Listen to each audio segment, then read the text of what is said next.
Good morning, colleagues, once again. Good morning to our facilitator once again, Dr. Anolu. My name is Kosie Tuntuli. I'm from the Research Capacity Development Unit. On behalf of the Research Capacity Development Unit at the Postgraduate School, University of Johannesburg, it is my pleasure to welcome you to today's workshop titled AI and Automation Tools for Enhancing Research Efficiency. Colleagues, before we can move forward with our presentation or with the proceeding of this workshop, I would like to notify or put a disclaimer that this workshop is recorded. So please don't be surprised if you see the recording started. This workshop is recorded for the purpose of those who didn't make it to access the recording of this workshop, as well as the presentation of this workshop at the later stage.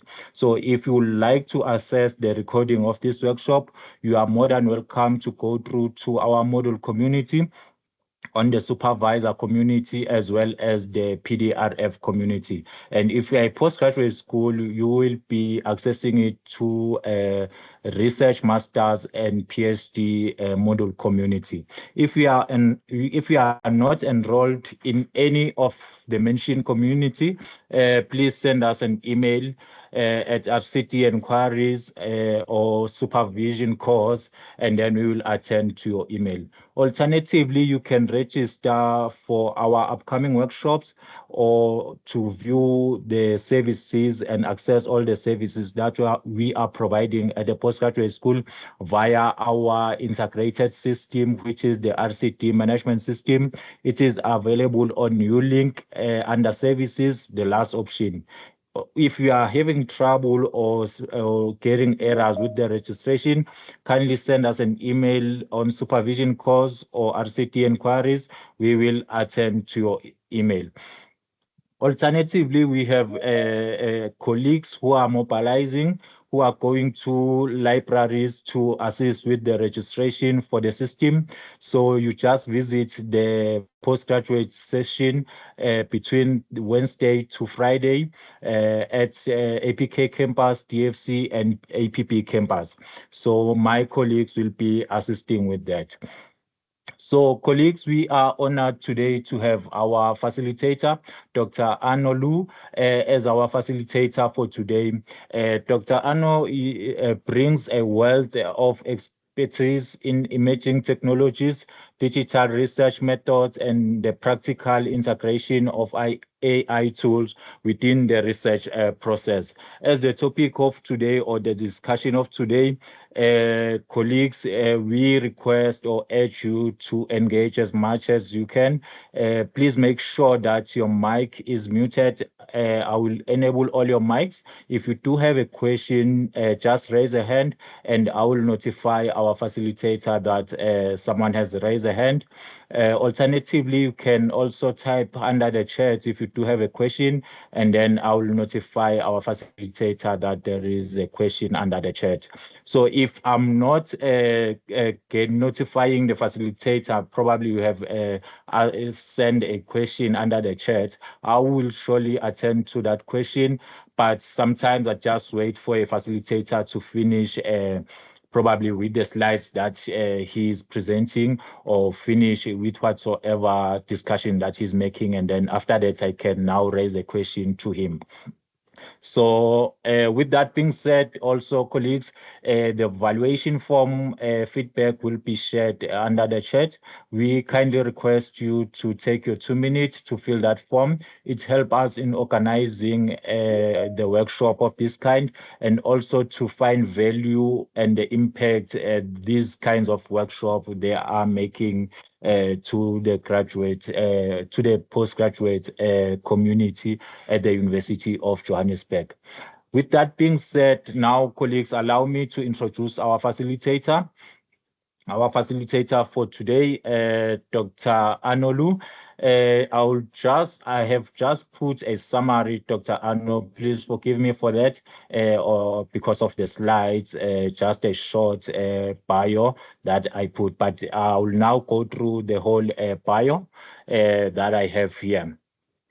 So Dr. Arno is a teaching and learning consultant, instructional design at the University of Johannesburg Center for Academic Technologies, known as CAT. He has been involved in curriculum development and implementation computer courses involving the integration, application, implementation, and evaluation of courses encompassing computer-based education. Dr. Arno has been involved in projects at UJ, previously known as RAU, since 1998, and was also a co-author and researcher of computer-based textbooks for the Gauteng Department of Education. Research and course development included the training of educators, subject facilitators, presentation and implementation of research, and publications and presentation of papers on the implementation of web-based education in the school system. During this period, he was an educator at the Metropolitan UJ Academy and a part-time lecturer at the University of Johannesburg. He holds a master's degree focusing, probably now he's a doctor. He holds a PhD now, so I'll just pass that doctor. Previously, he holds a master's degree focusing on web-based education and a doctoral with research in the same field. His research and implementation focus on e-learning in the professional development of teaching staff and academics at the University of Johannesburg. Currently, the research focuses on pedagogy related to tablets in the classroom, the development of educational apps, and the diffusion and technology acceptance model. Since 2017, Dr. Arno has been appointed Senior Specialist Instructional and E-Learning and manages the Center for Academic Technologies, Thinking an innovative e-learning development laboratory of the University of Johannesburg. With that being said, Dr. Arno, we are honored to have you as our facilitator for today. We do hope and believe that our participants will learn something from today's presentation. We look forward to your presentation. And to colleagues that attended today, please note that the recording as well as the presentation of this workshop will be shared at a later stage to your respective Moodle communities. If you do have a question, just raise a hand or just type under the chat, and then I will notify Dr. Lou that there is a question. Thank you once again, colleagues, for honoring our invite and taking part in today's discussion. Please feel free to engage and put in your inputs and ask questions to our facilitator, Dr. Lou. Dr. Arno, thank you so much once again. You can now start with your presentation. Right, thank you very much, and good morning, ladies and gentlemen. It's quite a mouthful for the introduction. What is so great about this also is that my actual research niche has become AI, and specifically the neurosciences and the AI behind it all. So, I see you can see my screen now, and I'm just going to quickly switch on the camera. So I'm sitting here at my office in UJ, and I was thinking of the title. We have an overview of looking at research and research enhancement and supervision in a sense as well. But on a postgraduate level, you are actually also busy with teaching, learning, assessment, and the supervision involved in it, and of course, where your research comes in. So it's a scholarship of teaching and learning. And your research field is also the means by which you communicate what you already know. So if I continue during this, there is a little workbook, and I entitled this as teaching in the sense that you and the AI and your research actually becomes your teacher for lifelong learning. We should definitely not think that when you've started with research and you've got your master's or your PhD degree, which is merely a gateway for opening the rest of research to you, that one is finished and now done and sit on a pedestal. One becomes a lifelong learner. And what is important in that is I always quote Jules Verne, which is a very familiar author. He wrote 2000 Fathoms Under the Sea, Journey to the Center of the Earth, all of these science yet maybe possible fictitious novels that he wrote, and a very creative thinker and a very futuristic thinker. But he said, if I die right on my gravestone, I have arrived. Because if you think you have arrived, you're already dead. And that is why we become lifelong learners. It is not getting the paper and hoping to become an executive director or driving the red BMW or making the money. That's merely where it starts. So from an academic point of view, that is why I entitled this AI for Teaching Learning Assessment, which is actually your own and your supervisor's mentorship involved, and of course, for the research behind it. So what I want us to do is I have got a QR code on the screen. So that is a type of a form where that I would like you to fill out as we go along during the session. So there's activities and things that I show you that we are going to use.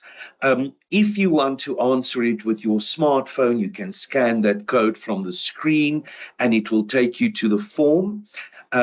If you do not have a cell phone, what I'm going to do is I will copy the specific link now to you, and I will just put it in the chat so that you can just click on it and you can use it from there. What I also want you to do, and I'll switch over now to the actual online screen, is I love the idea of trying something hands-on. And if we do it hands-on, there we go. Let me just post the link to the form to you in the chat. There you go. And if you want to use hands-on stuff, it means you sometimes have to have more than one screen on your computer, but there is an easy way. And that is, if you are in your browser, for instance, you just open up another tab on top and do there whatever you want to while you can jump back to your Microsoft Teams or jump to the different things that you are doing on the computer. Right, so there's no excuse for not having interaction. It's all there, and I specifically used Google Forms so that you do not have to have a UJ email account to do these things via Teams. Right, so first of all, in this workshop, I am going to look at a few things, and for those few things, I've got a second link that you can also attain to, and that would be in a workbook that can be downloaded. So what I'm going to do now is I'm also going to send you the link where you can download the PDF workbook. And that will help quite a lot to get these things on the go. So let me just copy that link and paste it for you, and the workbook is there. I will also keep the workbook, I'll now and then have open on the screen just to show you what is going on so that we can participate. So without further ado, let's just check quickly here what we have in our workbook. Just drag it over to my other screen so that you can see it. Right. Okay, I think everybody can see the PDF file. So UJ has got a quick guide for students in using generative AI, your Gen AI tools. And you'll see we do not work from this. And it actually came from a conference where I was 2 weeks ago, also on a panel and a workshop there discussion. And it was said that people must slow down with policies now on AI because it takes too long to formulate and finalize a policy. So universities worldwide is now working with guidelines, and these guidelines will guide what will eventually be in policy because of the rapid change. And the key word or the buzzword used there is agility. Agility is the manner in how fast you can adapt with what is happening around you. And we actually don't have any choice. So when I look at the UJ guidelines for students, it says there you can use AI as long as it is done responsibly, ethically. It does not do all the work for you, and you must hand in a workflow or a clear indication in what you write or do from what you got from an AI or a large language model. So you must, in either way, say where you got all of this from. If there's too much AI, it means you didn't do any thinking or actual research. You relied bluntly on an AI to come up with ideas. You copy pasted, made a few changes. As a supervisor myself, I can pick that up immediately in work that is handed in, and I'll show you now how that is done. So it says here, getting the most out of your generative AI is to generate ideas, use it for the learning and studying, and use it for feedback and evaluating your own work before you hand in things. Be responsible, be informed, be transparent of how you use the AI, and be ethical. Distinguish between what you produced and what was produced by the AI. That's the ethical part. Citations and quotation marks are also used if you use an AI and you argue about what the AI said, because you must question what you get from an AI. And that is your critical thinking. You cannot take it and eat it up for sweet chocolate cake. It must be academically sound and rigorous. Right, so, and you must acknowledge how you have used the AI.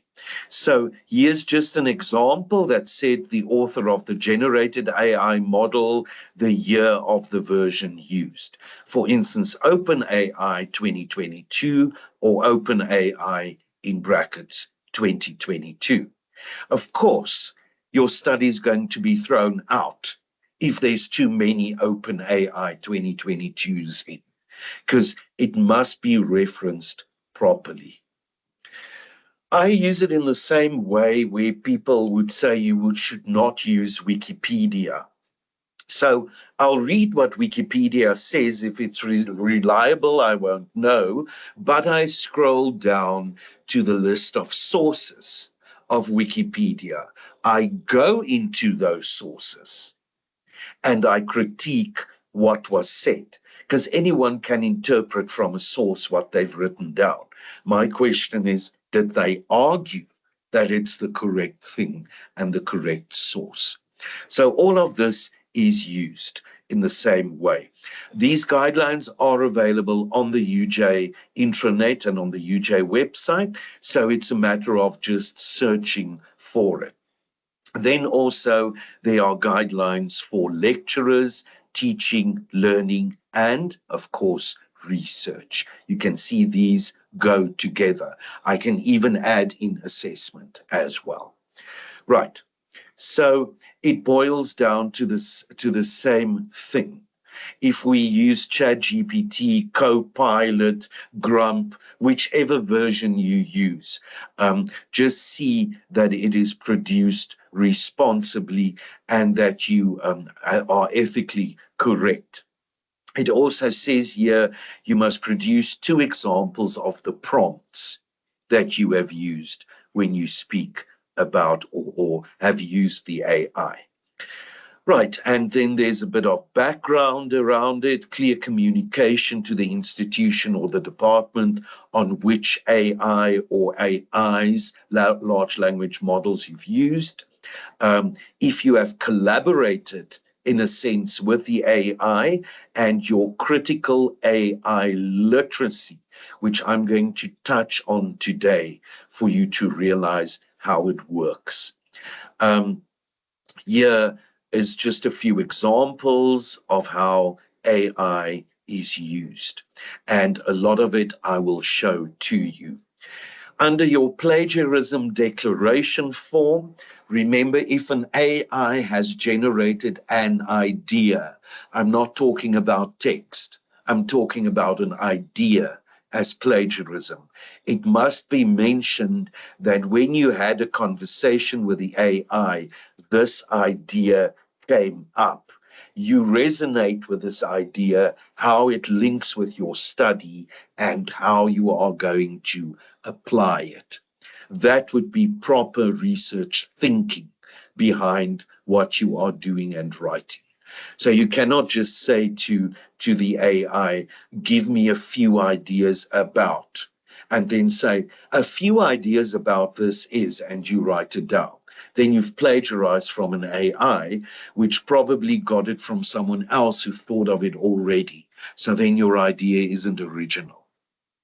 Talking about Turnitin has to do with direct copying and pasting of text. So to trust AI to pick up, or to trust Turnitin to pick up AI, will also not work. It will always give you 100%. Because the Turnitin AI detector is a beta version, and no one in the world has yet come up with any similarity software or system to pick up where AI was used and how. But it can be picked up only by an AI itself.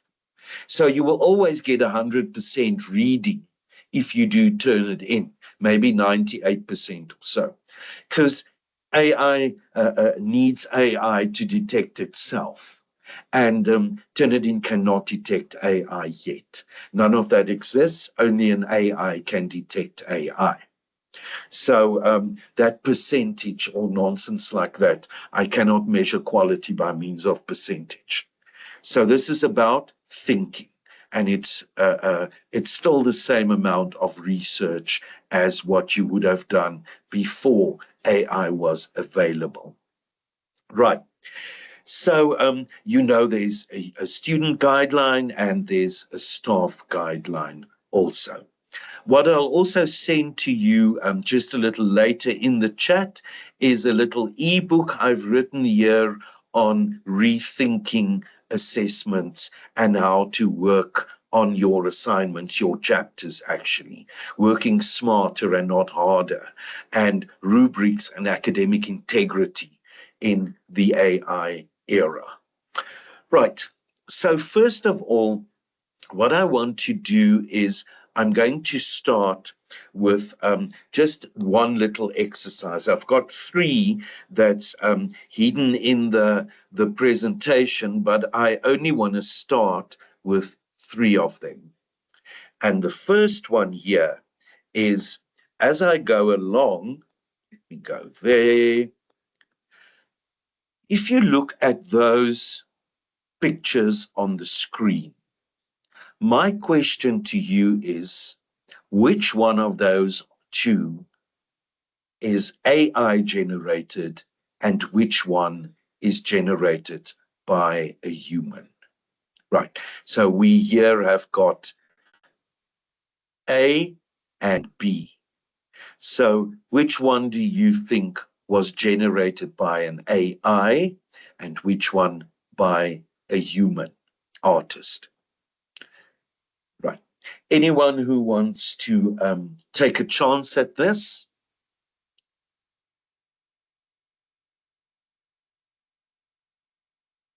Right, someone said B was generated by the AI. Right, anyone else? Okay, another person says B. Good, good, good. In fact, ladies and gentlemen, what is interesting here is both of them are generated by an AI. I agree with the respondents here. Someone said A, which is fine. That if you look at this, it looks like a type of a 2D cartoon thing that was generated. It could be AI, but interesting, a bit more realistic. I see certain things here. It looks like a person with a mask and hair, and it might have been a human there as well. So this one is fairly close, and it becomes difficult to see. This one is even more difficult. And if we look at it there, this picture B is actually generated by a human, and A is generated by the AI. So you can see how close it resembles, and that is only in terms of a graphics and image format. What we've got there, in fact, is that A is made by a human and B is made by the AI. And it has got nothing to do with quality at all. Both are very good, they're clear, they're high definition in digital format. So it's very difficult to see what is happening there. Right, so if I look at written text, let's look at this text. Now, this text, it says here, which text feels more personal and unique? So I'm just going down to the workbook and I just want to show you how text A looks like. We just bring that back on the screen for us. Right. Okay, there we go. Right. There are two texts on the screen. And it says which text feels more personal and unique and why. So I'm going to read them and just give you a few seconds to read it again and state why, which one of the two feels more personal. Text A says, critical thinking is the foundation of a well-rounded education. It enables students to question assumptions, analyze arguments, and make informed decisions. Rather than memorizing information, students should be encouraged to evaluate sources and construct reasoned perspectives. A strong emphasis on critical thinking fosters innovation and problem-solving skills that extend beyond the classroom. Text B says, in education, critical thinking is an essential skill that allows students to assess information logically and make well-reasoned judgments. By engaging in critical analysis, learners can differentiate between fact and opinion, recognize biases, and develop independent thought processes. Encouraging critical thinking in the classroom prepares students for real-world challenges, ensuring they become adaptable, analytical thinkers and in their careers and personal lives. So if I should say now which one of the two feels more personal, I think text B would be more personal. It speaks directly to me. And when I look at why I get this answer, lecturers might find text A more personal and unique because it emphasizes student agency. Using a direct and engaging tone, it highlights the process of thinking rather than just defining it. The phrasing also feels more natural, as if written with human touch. Wow. So there's kind of a disagreement with what I say. So let's see there. It says it gives more student agency, and it says it is more direct and not text B. So I would think text B, because it feels more personal to me, it's about the level it's written on. It's an essential skill that allows students to assess information logically and make well-reasoned judgments. So it's just actually saying what text A says in a different way. So what I have done is what a lot of assessors and supervisors have been doing like in the past 5 years.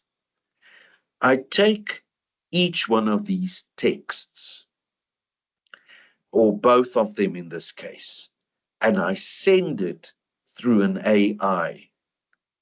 And I asked the AI, which text feels more personal and unique? And the AI could judge for me which one would speak better to the audience. So let's just look at this again. It tells me there the process of thinking lecturers may find text A more personal and unique. Let's go to the next slide. It says there text B appears more structured and neutral due to the logical flow, precise definition, and balanced tone. It presents critical thinking as a systematic skill and follows a more standardized format, making it feel objective and academically polished. I suppose that's why I resonated as a supervisor with text B better, because it tells me as the researcher what this person is trying to convey by only reading it once.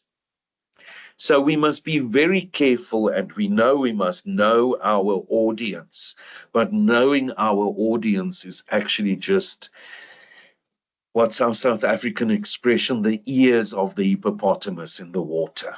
It is not, I'm writing for a group of professional people who are medical doctors. That says nothing to me. It must say, do I communicate effectively? Am I conveying what I'm trying to say without blabbering all over the page?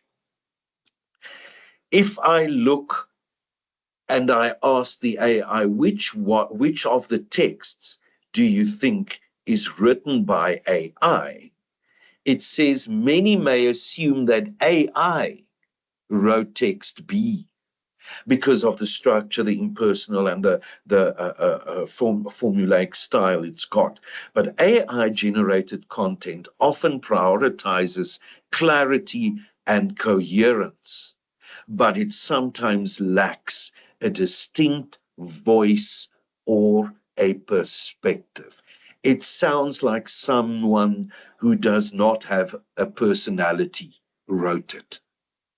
And remember, AI, that's the only thing that distinguishes artificial intelligence from human intelligence, and that is personality and emotions. So the moment I read something and I feel it's dying on me, I know it's an AI written text.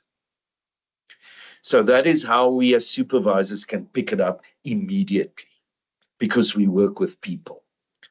Meanwhile, text A feels more human due to its engaging tone and emphasis on reasoning over definition. These reflections encourage lecturers to evaluate AI-generated content critically, just what I said, recognizing its strengths and limitation in teaching and assessment contexts.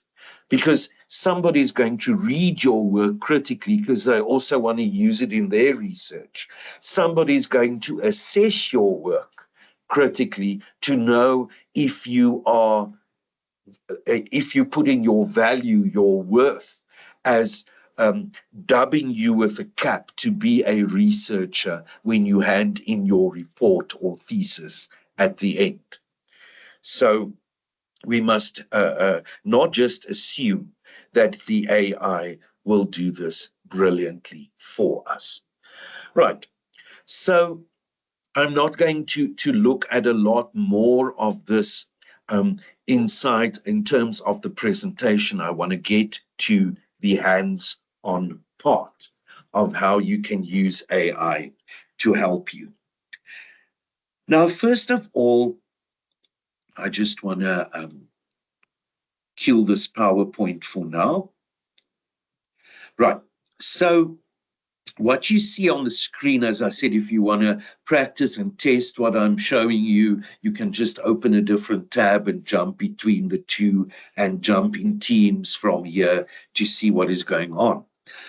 UJ has got Copilot as a large language model that is free for if you have got a UJ email address to use here, and for most lecturers and supervisors as well.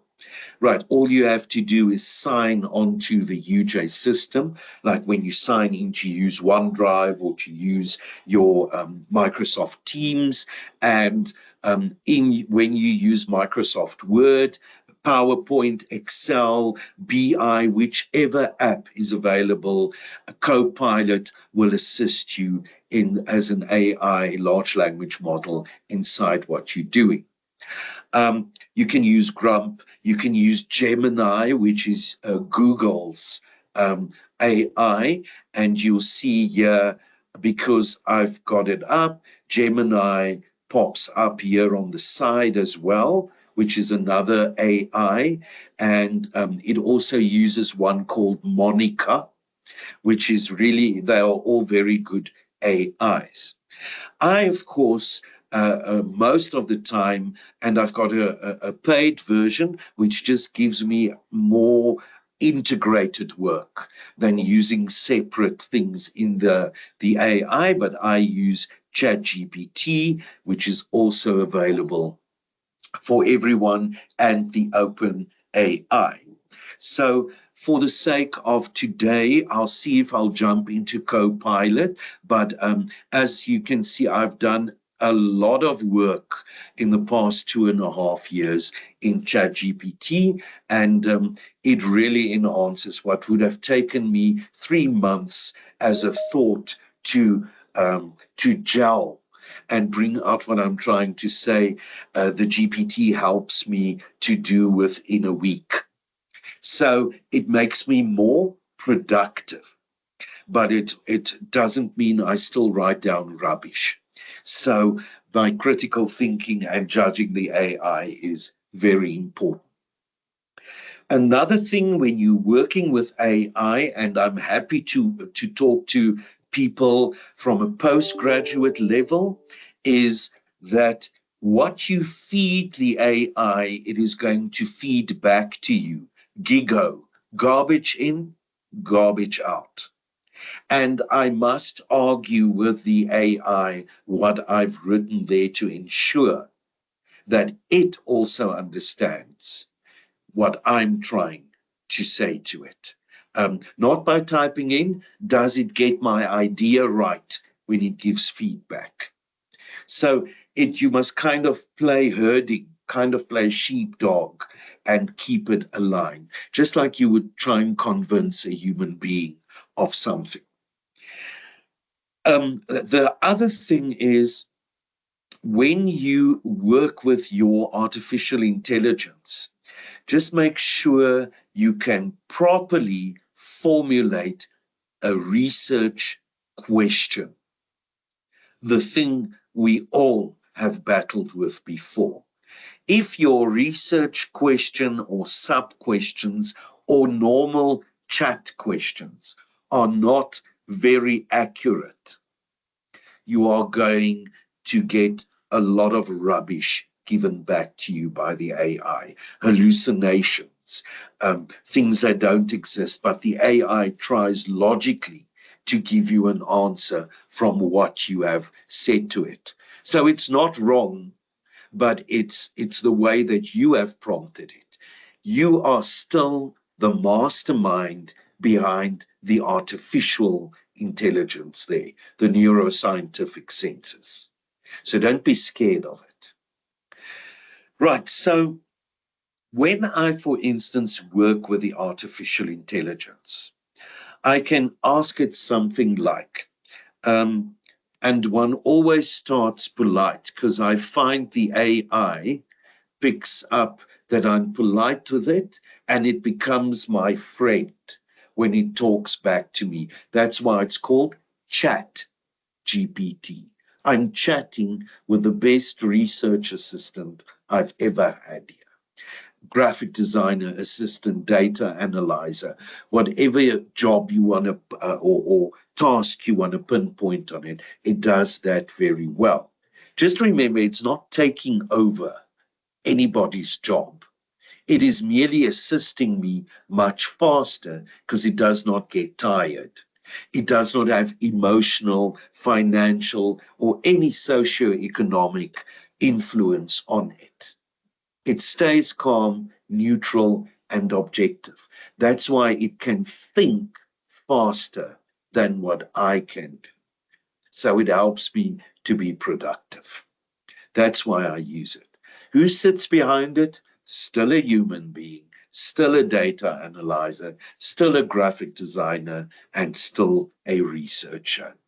So my research niche is actually about AI versus IA, where artificial intelligence versus the intelligent agent. And the intelligent agent is a human being. And how they can work synergetically or collaboratively on getting stuff faster, more accurate, without things falling through the sieve because of our humanness behind it. So I may ask a question very politely. Please provide a definition of research methodology. And the AI is going to get all its resources because it's private. It doesn't mean what I type in here, the world can see. That's also a mythical concept that people come up with. If I feed my work to the AI, the world can see it. That's nonsense. The AI remains the brain with its own memory related to your account and your name. Else it cannot pick up your style of writing, your style of talking or thinking. Right, so there it gives me a formal definition. It gives me key components. Hello. of what research methodology So is. who am I speaking with? Okay, someone's microphone is on. Okay, I see. For Okay. that, let me unmute the person. Let me just Thanks. mute them. Yes, sorry for that, Okay. Doc. You can No, go it's ahead. fine. It's fine. So here it gives me a definition of research methodology. Now, I, as a postgraduate student or a supervisor thinking about this great research that I must supervise or someone is going to do for me, how am I going to use the AI to help me be very accurate with this? Now I can continue this chat.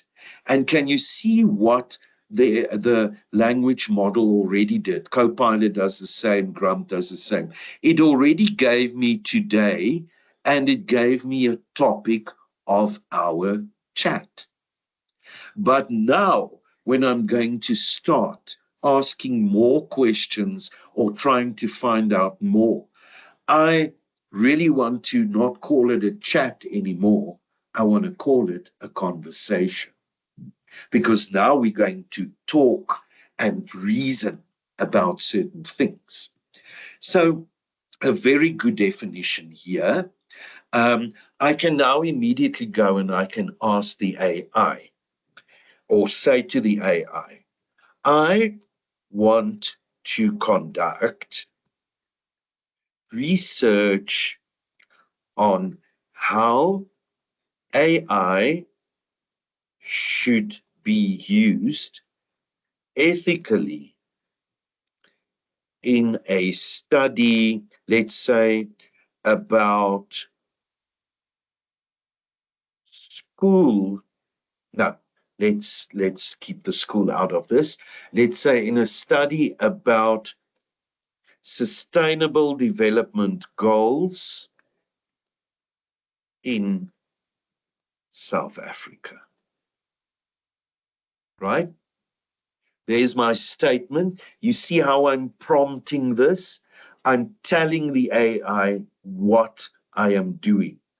If I've written this down with a whole background, like you write in your proposals, you're going totally to confuse this thing because it doesn't know what you want to do. So now I say to it, how may the research methodology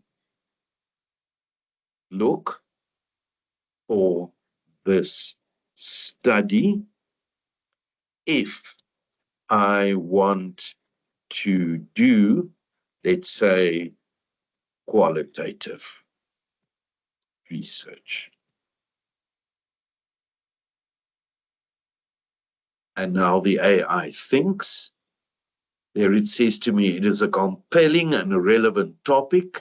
Exploring, now it starts to summarize, it understands me.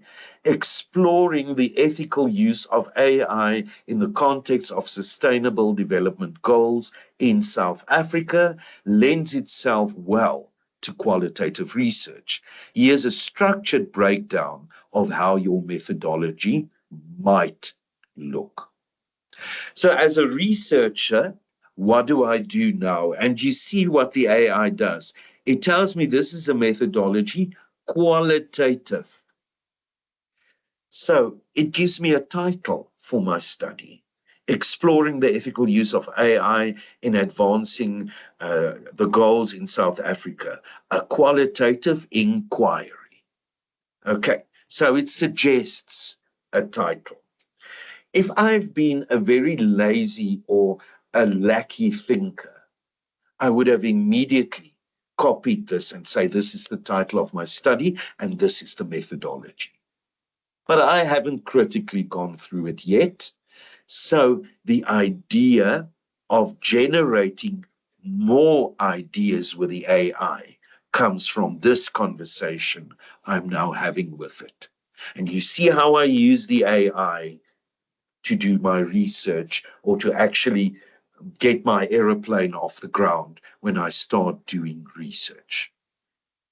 So now it gives me a paradigm. It's an interpretivist paradigm. and from the participants' perspectives that I want to understand. The research design might be a case study or a phenomenological study. If I focus on experience, it would be this. If I focus on a specific a niche or a micro, let's say, community, it would be a case study. What would my research approach be? So can you see if I've got this? This thing actually starts getting me to think about how I am going to conduct this study. It doesn't say this is the alpha and the omega of what the study is going to be. Definitely not. But it challenges me. Now, might this work good or not? Might this work within the context that I'm doing the study? So what's happening here is the AI helped me actually to construct what would have taken me, let's say I'm beginning with a postgraduate study, a month to get to. Now I get from home late. I want to see if this will work. Now I can try and test.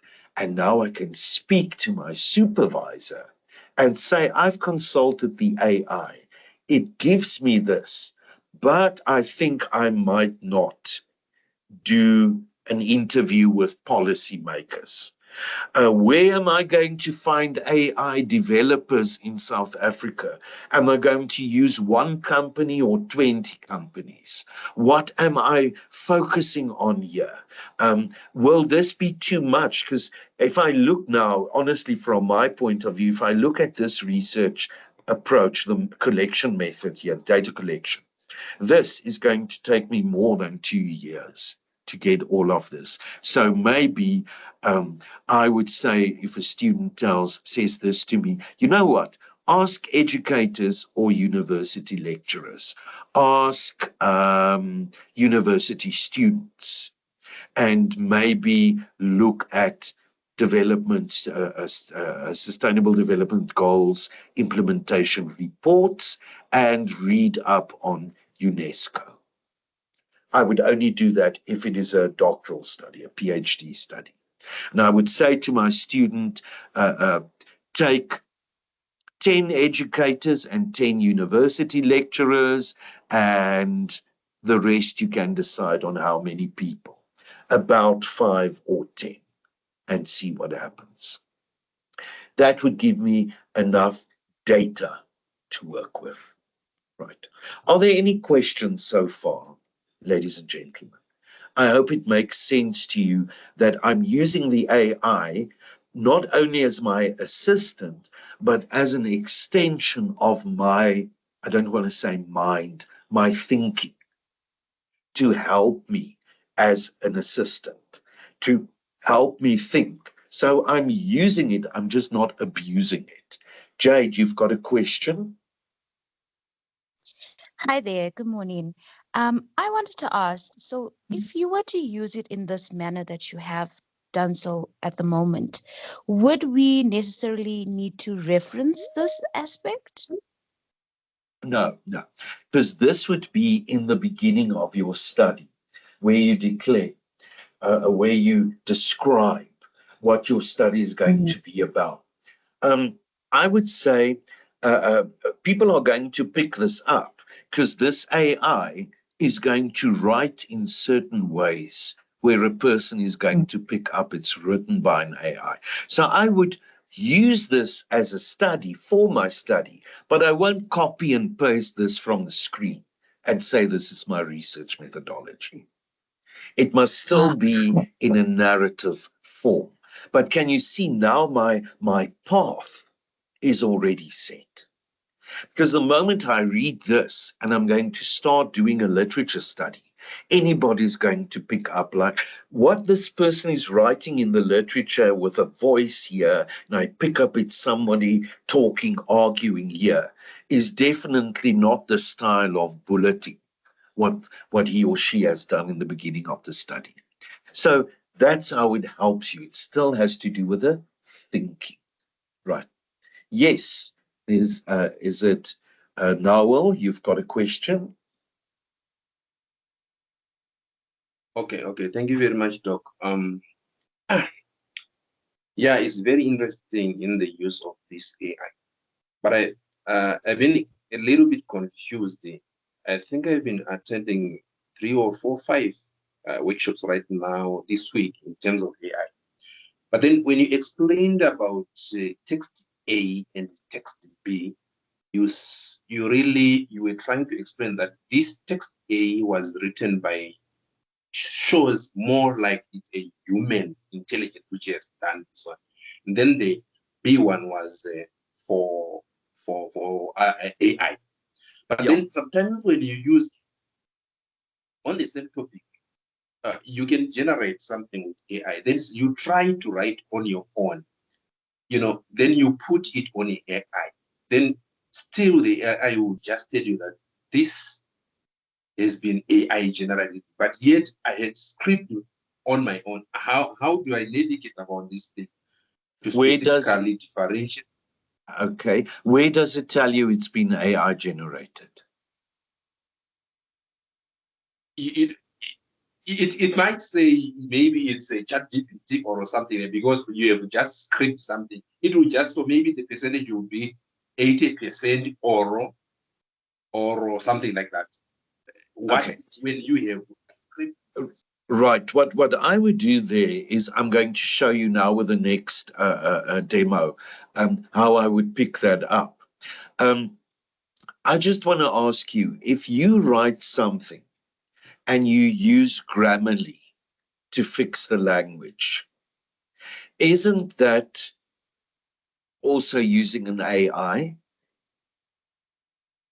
So that's how I would look at it. I won't take a whole page that the AI spits out here on the screen and copy and paste it and say, it's not my first language, I couldn't have written it better or something like that.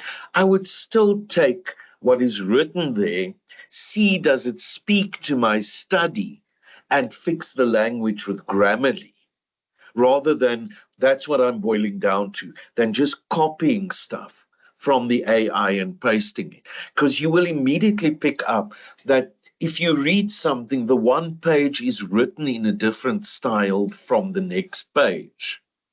You pick it up immediately when you read. Then you know, yeah, this person was lazy to write.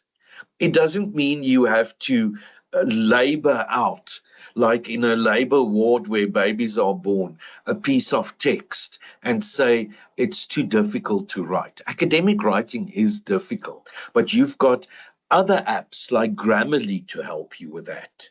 So you still write it in your own words. You still give a style of what is coming out. The AI just helps you to reason it better. That's why text A or text B was written more coherently. And I'm telling you, there's a lot of academics at this university. We know what coherent, we know the word, but we don't know even what it means. But it means, am I in conversation while I'm reading from the paper?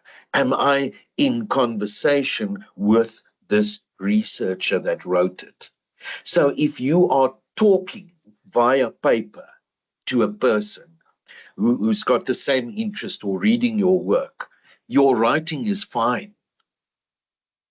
It doesn't. It shouldn't be now on a lower level. You must at least look as if you're worth the degree that you are doing. But I mean, it's just a different way of writing. So Grammarly assists you in grammar, in coherence, in getting it out. But the AI can give you an idea of what to write. There's also nothing prohibiting you to say, I have written this paragraph. Can you perhaps tell me if I could write it better? But you can only start using the AI to do that with you, to write with you, not for you, not ghostwrite.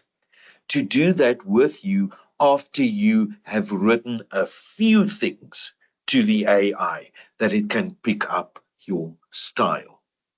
And that's what I want to show you with this next exercise. I went yesterday and I've used an AI to write an article for me. A quick article, and this article, let me just call it up on the screen. This article is called Implementing Sustainable Development Goals in South Africa, Challenges and Strategies. So I've written it in APA style, and you can see it is structured. It's on single spacing and so on, but it's for a journal. There's a literature review, there's a methodology followed, there's results, there's a conclusion, and my list of sources in APA style. Right. So this was written now. Now, what I can do, for instance, is, and this is what your supervisor will do and what you as well can do, and especially with the question that Noel asked now on writing. I look at this article and I'm going to quickly find something that I have written. So let's say that workshop activity book. I've written this. Okay. Right, there's a part in the beginning that I've written. No, there's a little article that I put in the middle of this just to talk about AI in teaching, learning, and assessment. So what I'm going to do here, there it is. Leveraging AI for personalized learning in higher education, which I'm actually now showing to you. I'm going to say to the AI, let's just get that on the screen and look at the prompt. I'm going to continue in this conversation. I'm going to say here at the bottom of the screen, I'm just going to enlarge it. I didn't think of how big your screens might be. I'm just going to say here at the bottom of the screen, please write a short report on whether these texts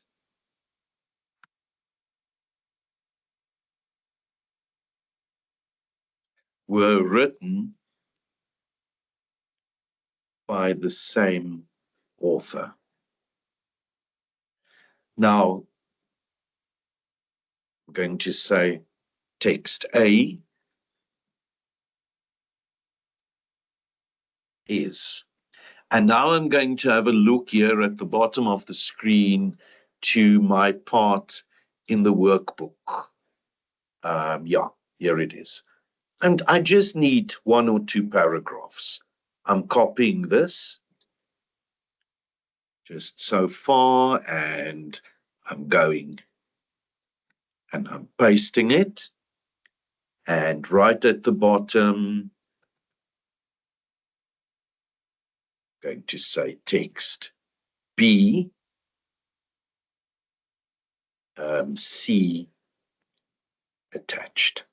Okay, so I'm now going to attach that article of the one that I've shown you. I've got it saved as a PDF. Could have been a Word document as well. Let me just see if I get it here on my screen immediately. It's my presentation. Okay, just attach it directly from here. Right, let's go there. AI use. I think it might be somewhere in here. Yeah, here it is. Open, it's uploading the file. The GPT does not allow you to upload more than 10 files at a time. And now I'm going to Just press enter, and now the AI is going to analyze it for me. It's reading the documents. Right. Text A uses a concise, academic, and polished tone. Text B, significantly more formal, dense. Conclusion: the writing style differs notably. Text A is pedagogically reflective with text B. It reads more like a collaborative academic report or policy paper. Referencing style differs. Thematic structures. Can you see why this is called a large language model? It picks up your coherency, your tone, your style, the way in which you formulate sentences, the wording. So immediately AI can pick up if AI has written that and if a human has written it. And remember, everything you put into the memory of your AI account here, like ChatGPT, it remembers. And referring back to what I said earlier on garbage in, garbage out. I, for instance, last year, there was a cable, an electrical cable, copper cable stolen, and the Gautrain could not go, I think it was between Sandton and Marlborough for like 2 hours. And I was talking about sustainable development, and I typed in to the AI, I said, I love traveling with the Gautrain on occasion, but it didn't go this morning because of cable theft. Are there any news reports about that? In August last year, I spoke about sustainable development. The AI answered me. Sustainable development goal is like providing electricity to the whole of South Africa. However, the Gautrain might not be able to go. And that was not the truth. But I fed it that in February.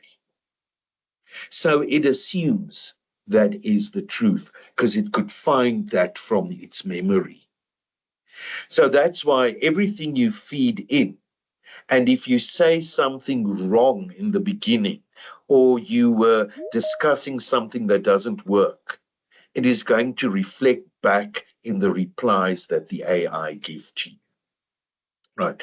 So this technique I have also published in the beginning of last year in the EduCourse review, where parts of what you have written are already compared with other certain sections which are in question to see if it is the same author. But the AI is very clever in that regard. Your supervisor, or even I do it with myself, types in there, was there progress in my way of writing over the past year? And the AI can give me a report on that. But the moment it's going to say to me, no, it's up and down, it differs in this part, then it's very good year, but the next part you've written in doesn't look the same at all or doesn't have the same feel because of the way it's written. And then I know this person is using copying, pasting, not even quoting, copying from literature or whatever from other authors. So it immediately will show me that the writing is not the same person in Birds who did that. Right, so that is one way how I can better my writing is by looking at these styles that I've got in here. And the AI picks up your biorhythms as well. If you're off the day and you don't feel very well, but next week you're very happy you're getting married, it will still pick up it's the same person that wrote it because there's certain fine things like fingerprints that it can pick up in your writing style.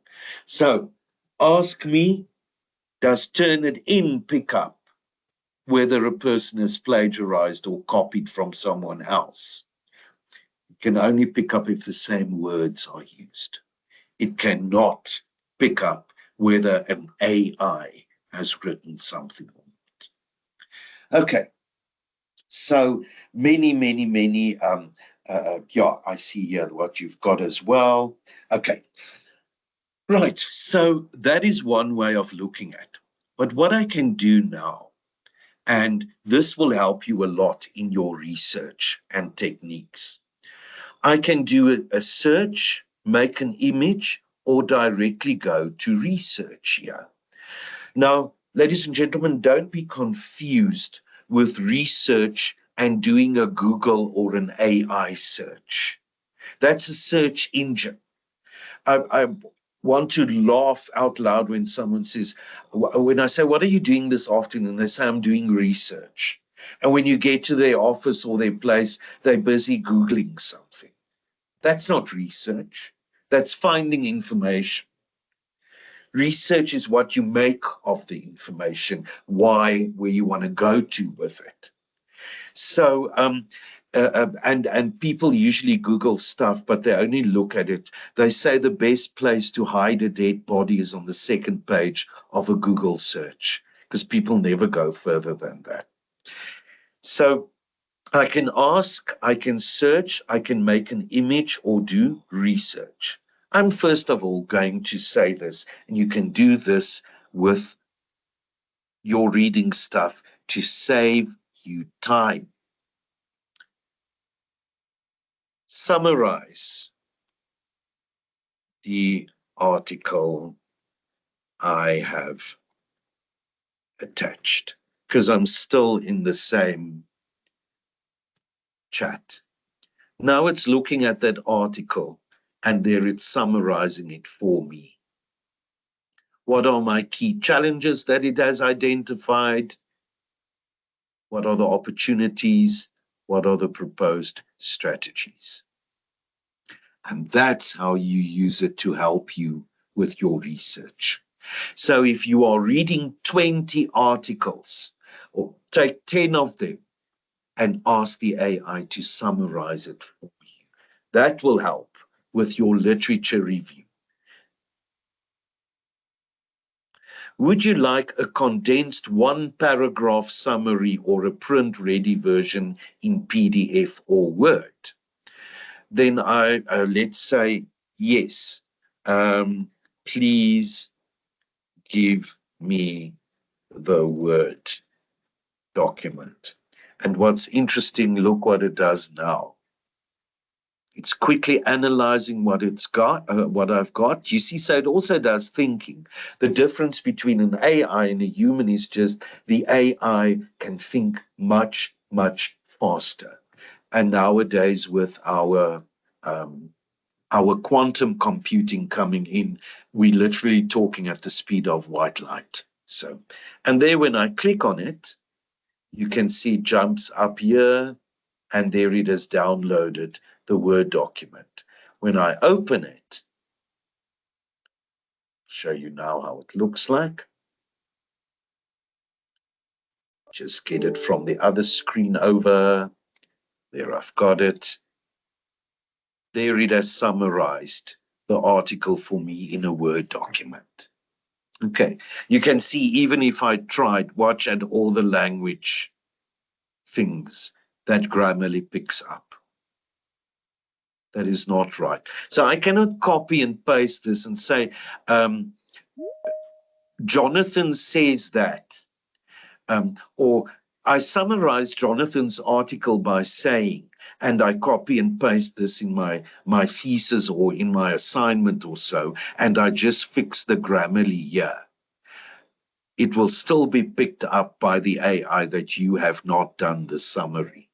But I read the summary because it helps me with my literature review to get to better arguments much faster than what it would have been if I did not have an assistant.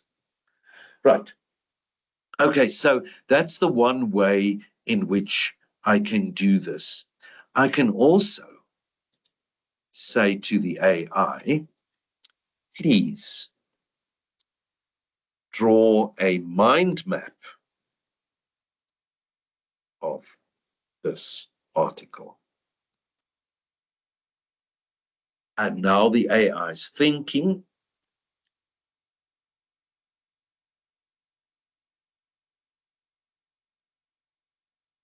And now it's busy constructing a mind map for me. And there's a mind map of the article. I can even go bigger. And what I like here, switch to interactive. It shows you how it plots the article to get to the mind map. Let's just go back. I can get a data set if there was data involved in there. There I can download the actual picture. And of course, if let's say there were mathematical equations or things linking to other things, it can show me how the map was drawn up. So if you want to know about coherent writing, you would actually have a very good and integrated mind map. And if that happens, you've already have logic and coherent writing in your article or your page or your chapter that you have written. So can you see, you can write together with the AI, but you are not going to use the AI to write for you. You're going to make a fool of yourself. So this is much easier to do it in this way. I can now go into, and you can see here's deep research in your language models, and there's research here as well. So I can say, please give me a graphic of water sustainability in South Africa. I'm not specific enough here, and I can go to deep research. Okay. Could you clarify what kind of graphic? You see, it's a very weak prompt. A data-driven infographic, a conceptual diagram, or a timeline. Let me know if you have a specific audience. For example, students, policymakers, or format in mind what you want to do.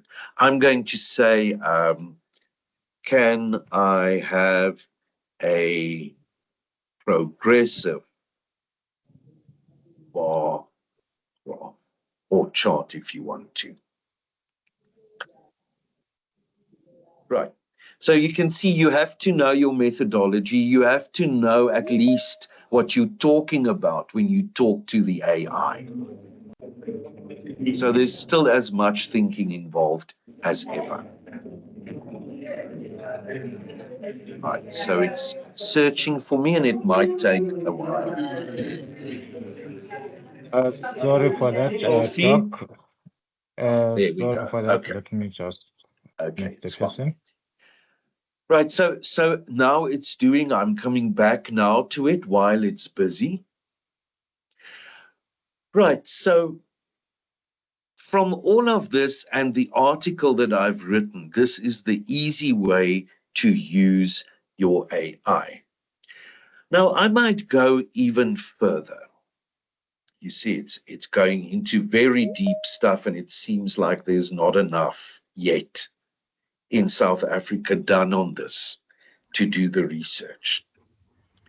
If I had left this on a normal search or a normal ask in the AI, I'm promising you it would have given me a beautiful graphic now or a bar chart, but the information on it won't be true.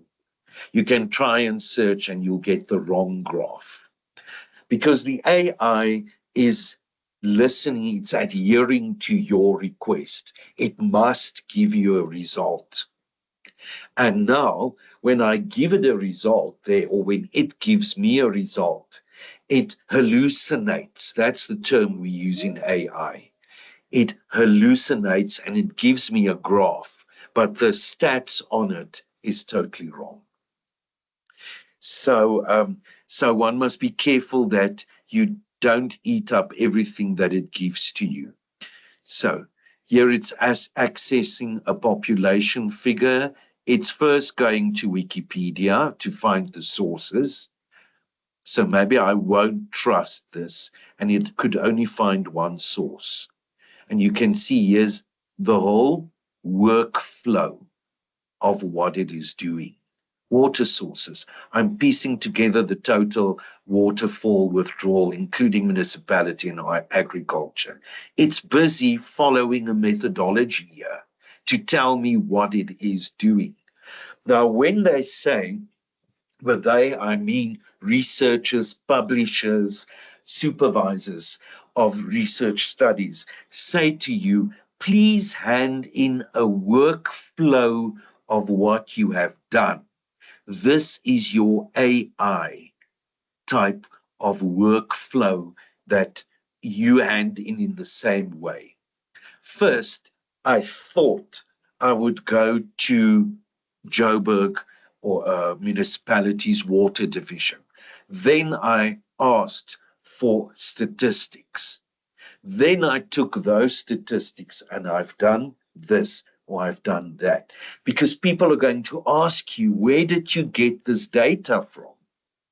And if you say, oh, I only read it in UNESCO's report, then it means you've copied UNESCO's graph and you've given the source, but what does it mean? What is it trying to prove? So you can see here the AI shows you all the deep research it's trying to do. And I will also, it's even hyperlinks. So I will also click on it, check it to see that that data was not hallucinations also, that it is true. So you can see now it's spacing together images, it's spacing together the data from various sources. I would check the Wikipedia stuff as well, but so that I don't trust it necessarily. But you can see where it's going now. I'm taking a closer look at the snippet that includes Image South Africa, which seems to reveal more detail upon further examination. So it has now become my research assistant. I must still write it up. Cannot say to the AI, write an essay about how you did this and your findings and copy it into my thesis. It will not mesh with the rest of the stuff at all.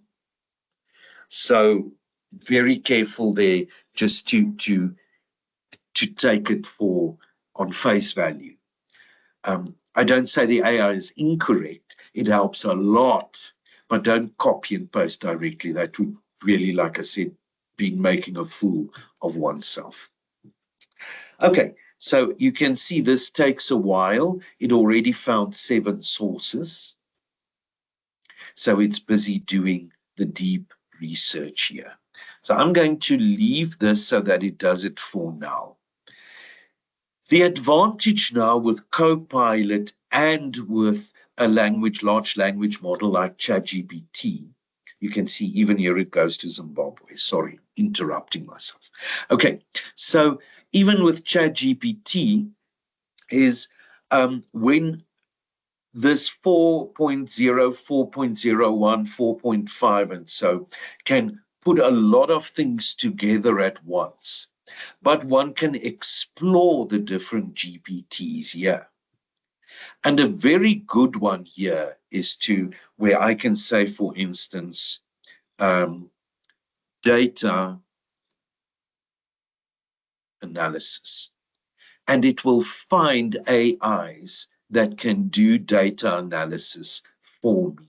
There's SPSS through SPSS. But if I go to this one, data analysis and report writer, I can start this chat. It will be listed in my chat, give it the data, and it's able to analyze it for me. But I must, it will analyze all the data for you. But you must be very specific. Is that the data you want for your study? because it can give you wonderful things. So what I've done here, let me just see, it was earlier on. It's postgraduate research. I evaluated courses in Moodle, and I placed the courses into this data analysis of this ChatGPT, and it gave me the report back.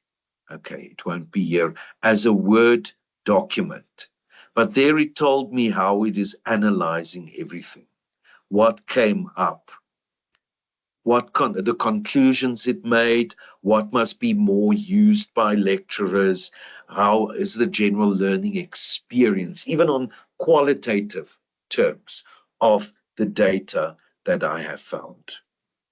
And it gave that to me. You see this expired, but I've got it downloaded as well.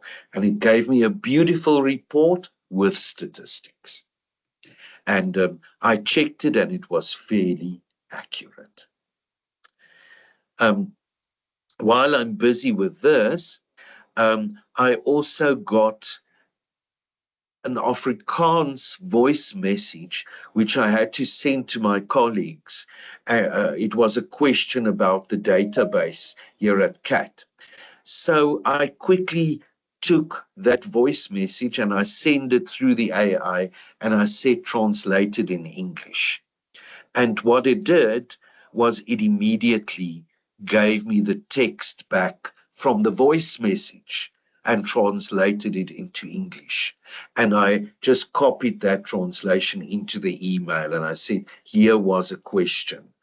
And I copied it and I sent it to our technical team who worked with that. I just want to show you it's available here as well.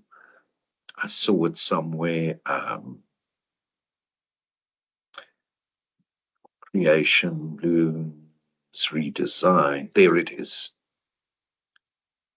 So it took the Afrikaans audio and it translated it. Here I uploaded the audio directly from Teams. It told me which one to use. I used that one, that app.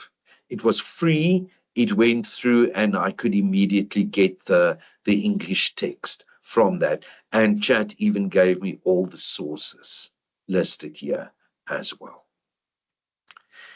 So that's how I use it as a research assistant. So let's get back to our methodology chat there on the side. It's still analyzing. I'm going to continue in the meanwhile. I don't know if it will. Let's just start a new chat while this one is continuing. I'm going to say... Sorry, Doctor, to Yes. interrupt. There's Yes. a question by Dr. Ben on the chat. He's asking if you are using a paid version of ChatGPT, or is this a free version? This is the paid version. The difference is the unpaid version. You've got limited prompts, but then you just do the prompts. But I think it is something like, it's close to 400 Rand a month in terms, if you translate it from dollars. I always say to people, where will I get a research assistant, a graphic designer, a language checker, a mind map maker, a data analyst, whatever, for 400 Rand a month? So although Copilot, like I said earlier on, is free for UJ staff, which can do exactly the same. You just have to sign in on your UJ account, and it can do the same for you. So, but I like this one because I'm familiar with it now and it knows me by now. I can start a new chat here, and let's say I'm going to attach the same article that I've attached earlier on. All of this that you're seeing here, I'm actually, I've done with the AI. So I give it this article and I can say, please create a cover image for my slide show in PowerPoint for the attached article. So I'm going to present this article, and I just want a nice cover slide image. So now it's again reading the document, and it picks up something. So let's see what it comes up with. So the question on the paid version is, can you see I can do pictures, data analysis, and writing in the same chat? In the unpaid version, you have to use it to ask it separately in different chats to be able to do that. But it is now so part of everything. It's really, for me, it's a lifetime investment. So, right, so let's see here. It's drawing a graphic.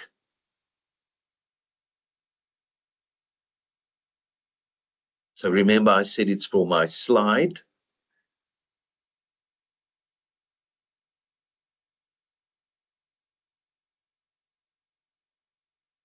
Very fine on checking these things, yeah.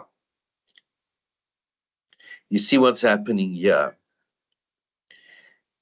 This is also called an hallucination.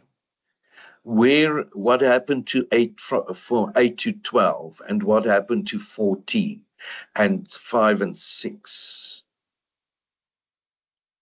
So maybe for the idea of starting a slideshow, this might be a good graphic, but I don't think so. So now I would go back and I would say, no, please show all 15, and it will redraw it for me and it will recreate. And so I went on to do different things. Let's say create an image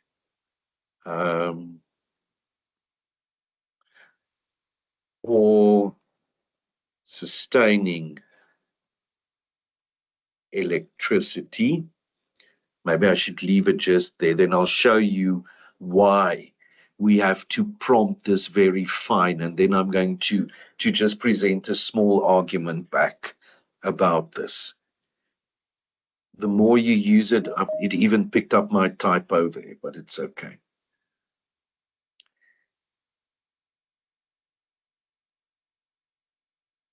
Right, so now it's creating the image. And if it's going to do what I think it's doing, then I can present the argument for people who are still scared of AI or totally wants to go at war against it. I remember in 2002, we had academics here at UJ that said, cell phones, that's just a fad. Right. Okay, so it's doing that as an image, maybe acceptable.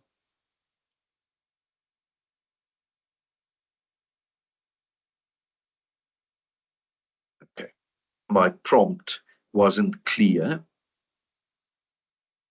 Okay, so I'm just copying this prompt. I can even still edit it there, but I'm copying this one because I'm busy in a conversation.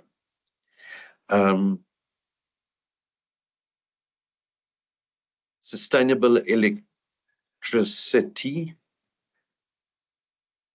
with people living in a rural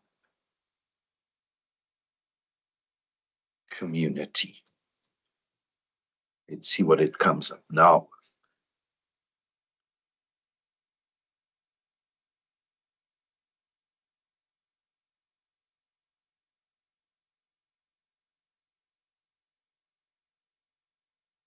So this actually now goes directly to another app here called DALL-E, like Dali, the artist. And it just sends it back here inside the chat. We're with the unpaid version, but I think the next version will look exactly like this one. This has to do with if you pay, you just get more power out of the AI. It's polite. It may take a moment, it says. You see, and it remember its previous image. So let's just give it time. If I should have sent or asked this prompt to a graphic designer, I would have had 10 proposed ones, choose 3, and he or she must go and make a combination of it. If I've got time, it's fine. Let's see what it comes up with. And in the same way, you can create diagrams, infographics, all of these things for your research, or when you take your research or your paper to a conference. These are images you can use. Okay, that looks like a children's book. So I'm not very happy with this. And look at what happens here. Aren't all of these people westernized? And that's the reason why people in sub-Saharan Africa argue about the use of the AI, and they say that the AI is too colonized. What one should do is the more that you as a South African researcher put into your AI, the more it can generate Africa contextual messages or images or construct from those images to give back to us. The only reason why it seems as if it's not South African or sub-Saharan is because in sub-Saharan Africa, people are not using the AI enough to feed it info for it to know the African context. Now I'm going to change it here, and I'm going to say here, please make this image realistic within. Remember to do this when you do research prompts as well. Within a South African context with people from, or people, I'm going to say it, with people with diverse backgrounds.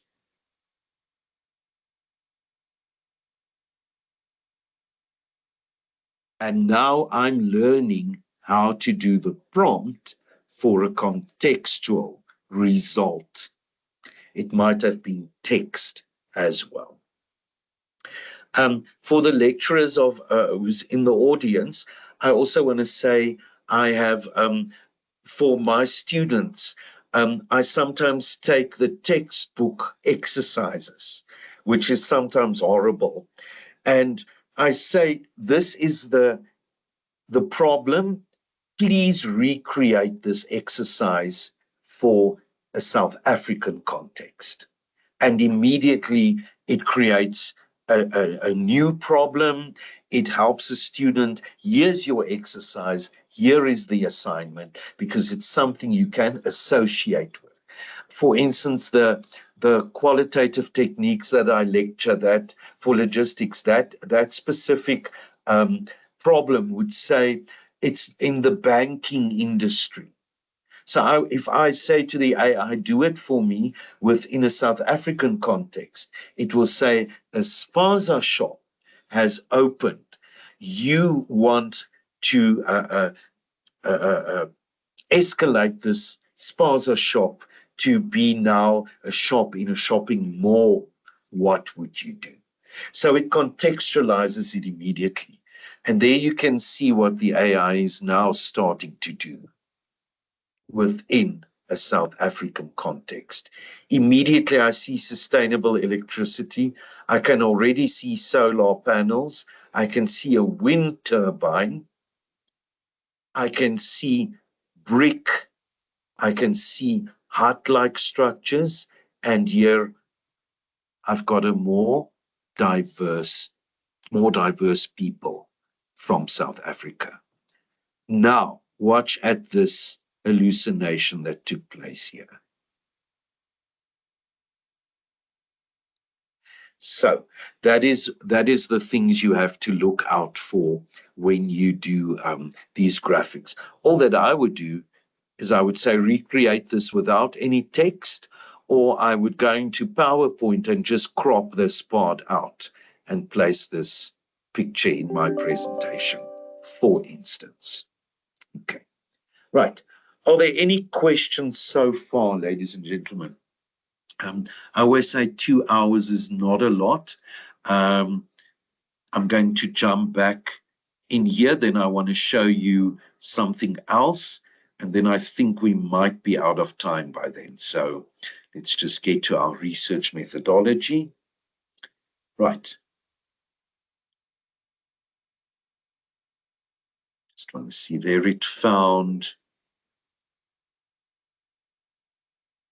water stress levels, a lot of statistics in here with where it found it. And can you see it actually compiled a complete data analysis report for me, which of course I would be a fool if I copy and paste it over, because I can see here, academic is not, bar charts of South Africa's water.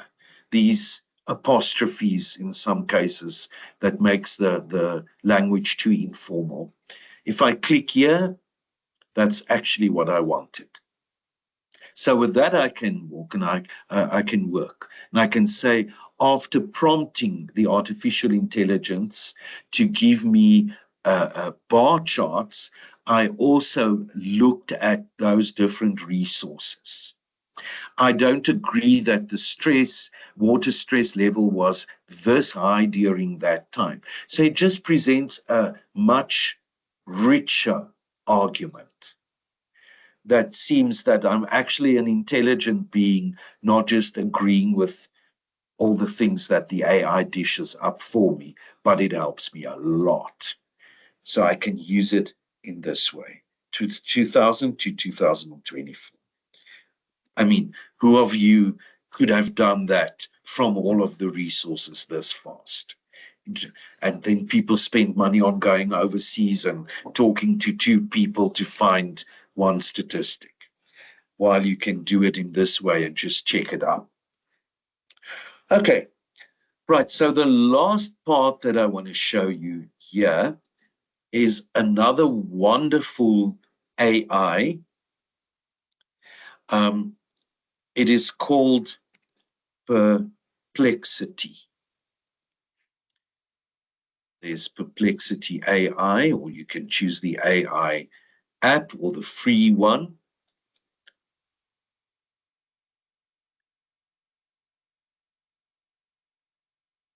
Right. You see, Perplexity does the same. But I'm going to continue with my Google account in here, because if you've got a Google account, you can basically log in very fast everywhere. What Perplexity does is you can do the same as ChatGPT, the same as Copilot, but I can type in here. It will just take about another 15 minutes to generate. But I can ask Perplexity to generate music for me, to generate a podcast for me. And the podcast it generates, I just don't have that one on this hard drive. It's actually like a radio interview between 2 people, and it is so humanized. You can even hear the voice tones going up and down, natural pauses in speaking, and things that people do, like take a breath before they start speaking, and that type of things you pick up non-verbally during speech. It is so accurate, it even does that while it generates the script. And the last thing that I want to show you, and now I'm jumping back to ChatGPT, is I can say here, please write a script for a 5-minute video explaining the article.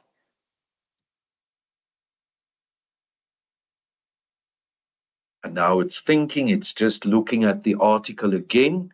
And you see how friendly it is. Certainly, here's a 5-minute video script about this. And there it is written.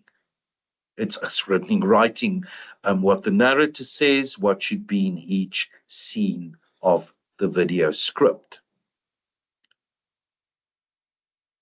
What should be icons? What should be the voiceover? Visual. I'm going to take scene 5, copy it directly like this. And now I'm going to go to Sora.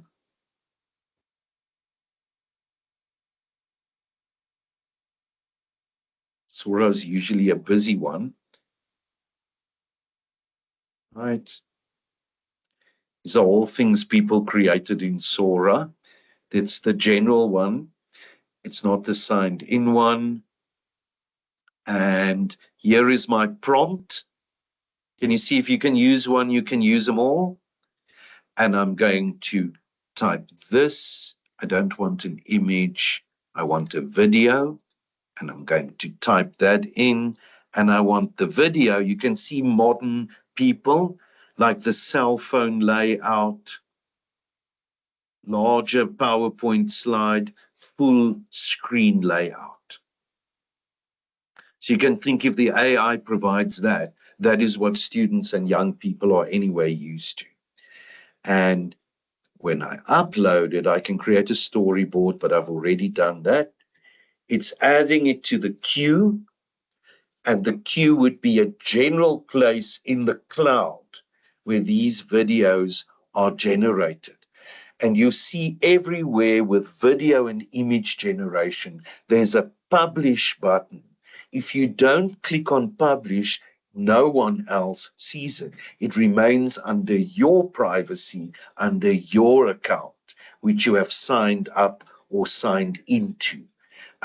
It's your choice to publish whatever you want to for the world to see. These images you see on the screen, AI generated, but people clicked on publish. So they wanted the public to see these things that they have created. And nothing is impossible. And if the videos are created and images are created, then you'll realize how many of these or of these created images nowadays you see in movies.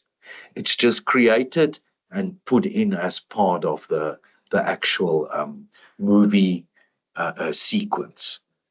Okay, so now I see mine is done.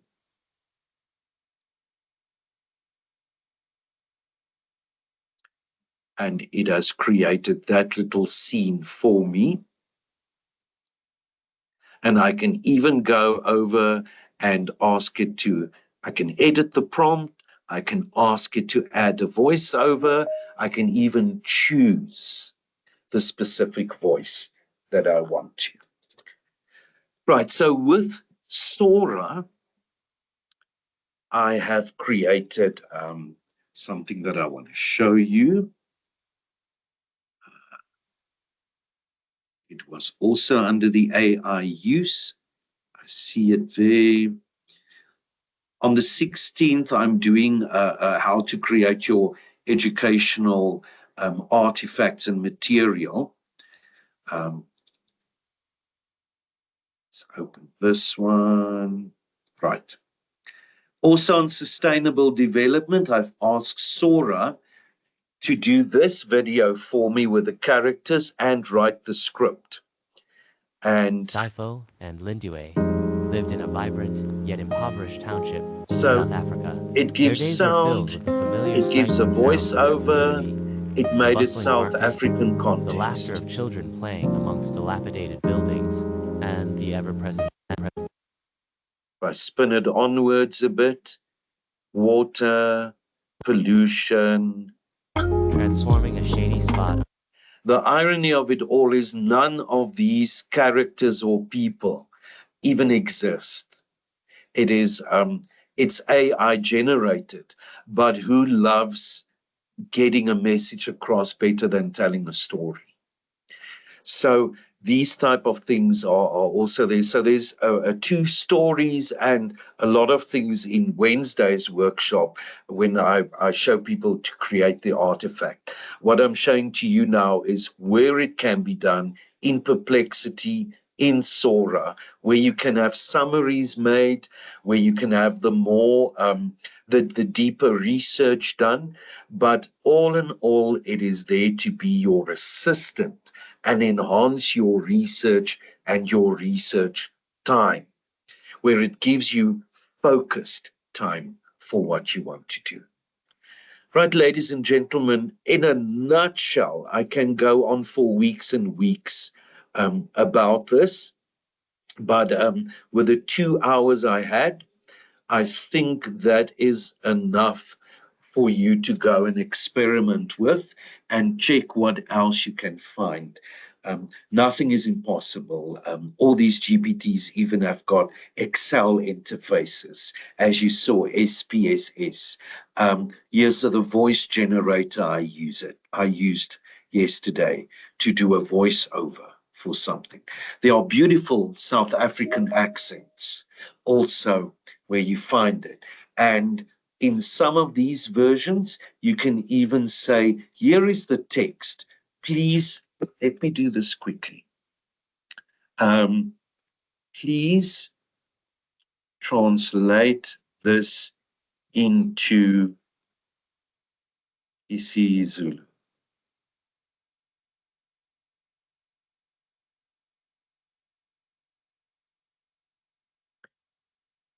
Just check the accuracy, our Zulu-speaking people.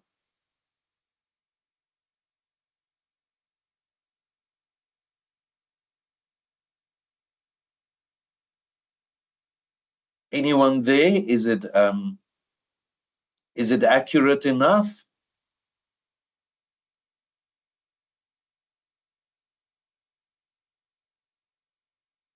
Yes, Doc. I'm Okay. Zulu, so I think this is very accurate. Okay, cool. So, ladies and gentlemen, don't worry about that. If you find something is very complex, you can do it like this. To end off, I want to show you this. Please do this in Braille. And then, I think it's spelled correctly, in South African Sign Language.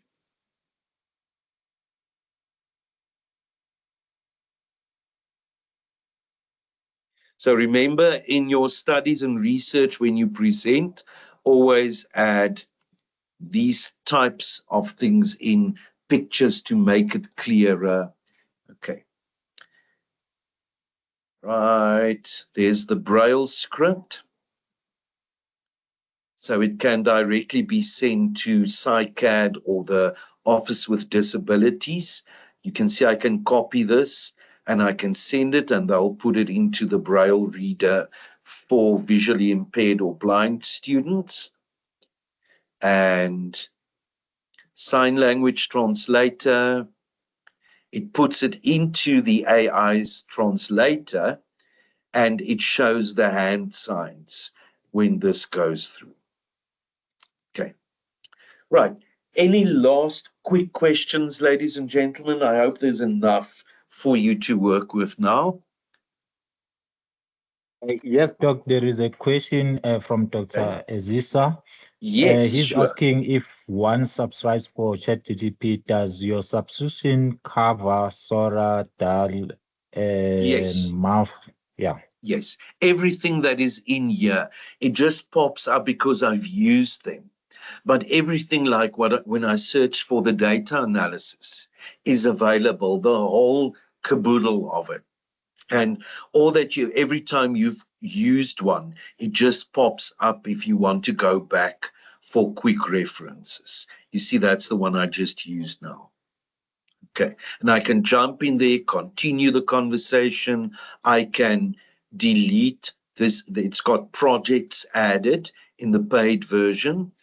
your other discussions, you can share by giving access to specific people or email the link that they can read what you've used. I can add it to a project, rename it, archive it, or delete the chat if I want to. So also what people do now on all the graduate levels is they give, they let the AI generate an answer and they ask students to critique the answer of the AI. And that's how you learn how to do research, think critically, analyze, and come to better conclusions. So ladies and gentlemen, I hope you are now going to embrace the world of AI and see, like, it's not I'm sitting back going and watch the game on TV while the AI does the work. And it's not like I'm not a good writer. English or academic English is not my first language. Let the AI write it for me. Can you see it goes on a much, much higher, deeper level than that? It's so use the AI for the sake of using it well. Learn from it. Make it your partner in this research that you're doing, and don't just use it superfluously like what students think they would do. And that I address in the other workshop as well. Okay. Any last questions? I see we're going for 1 minute over time. So ladies and gentlemen, if you have filled out that little form and you fill out the feedback form from the postgraduate school, then I am happy. And I hope you can take some of this away and realize that we're now part of it. And it's now inevitable. Love you as well, Jade. Hope you enjoyed it. Right, ladies and gentlemen, that's my story. Thank you very much. Well, thank you so much, Dr. Arno, for such a very informative and engaging session. So we do really appreciate your presentation for today. We've learned and discovered a lot that we can do and explore regarding the usage of AI. So I do hope and believe that the colleagues who attended today, they've learned so much from today's presentation. So we thank you for that. And to the colleagues, thank you so much and for your attendance. We look forward to having you in our next upcoming workshops. And please do fill in the evaluation feedback that we have shared. Alternatively, if you are not enrolled in any model communities, you can send us an email on supervision course. We will attend to you.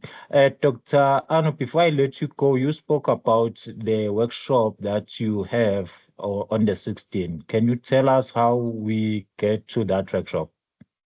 Okay, it is. It was a circular sent out by Professional Staff Development, CPASD, and it will be slightly about research and but not as intense as today, and about teaching and learning.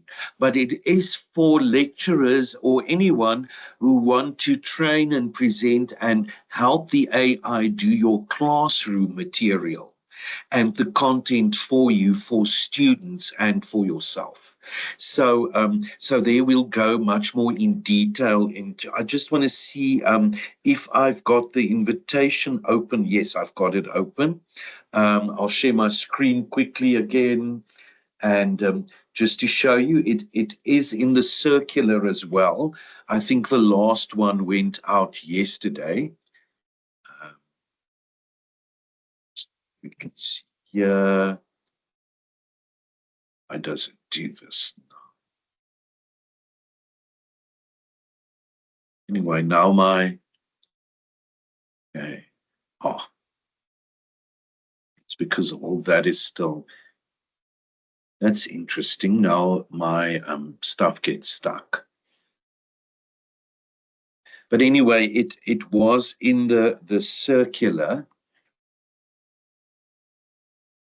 Somehow it doesn't agree with me now. Yes, we see the page. Is it the one for the 21st of May? No. That is Sorry, y'all, that is the digital launch. This is the one 16th of May.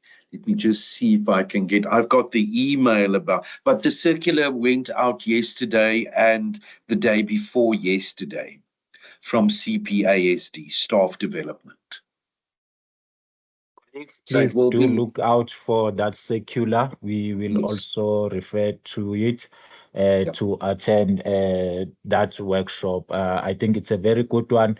Judging from today's presentation, I must say we still want more of these kinds of workshops. They are teaching us a lot that we not much aware of regarding the usage of AI.